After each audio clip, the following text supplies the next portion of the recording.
Chez nous, ce sont des sportifs qui ne transpirent pas, ils jouent au foot, mais à travers un jeu vidéo reconnu par la FIFA, la Fédération internationale de football. Pour la première fois à La Réunion, ils peuvent s'affronter dans un championnat qui se déroulera jusqu'à la fin de l'année. Les précisions de Laurence Tienchopo et de Gilles Lallemand.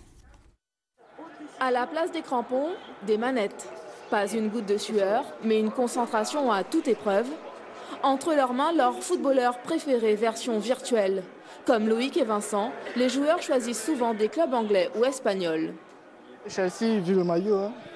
Donc voilà, c'est pour seulement jouer avec lui. Barcelone, j'aime cette équipe, je supporte cette équipe. Real de Madrid, c'est l'une des meilleures équipes du jeu, donc c'est juste pour ça.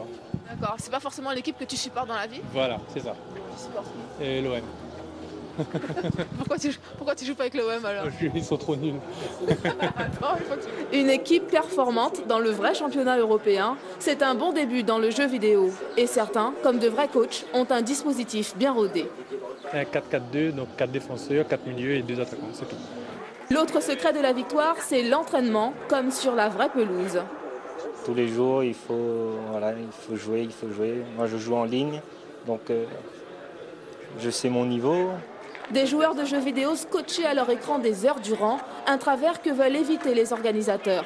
Il y a des gens qui s'enferment chez eux et c'est pas très bien. Donc c'est pour ça qu'on a décidé de faire à l'extérieur, pour que les amener à voir c'est quoi un match sur un terrain, comment ça se joue et tout, autre qu'un jeu vidéo, et les amener par ce principe-là à monter sur un terrain.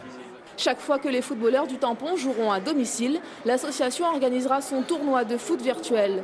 Un championnat avec des règles strictes reconnues par la Fédération internationale de football, la FIFA. À la fin de l'année, on connaîtra le vainqueur.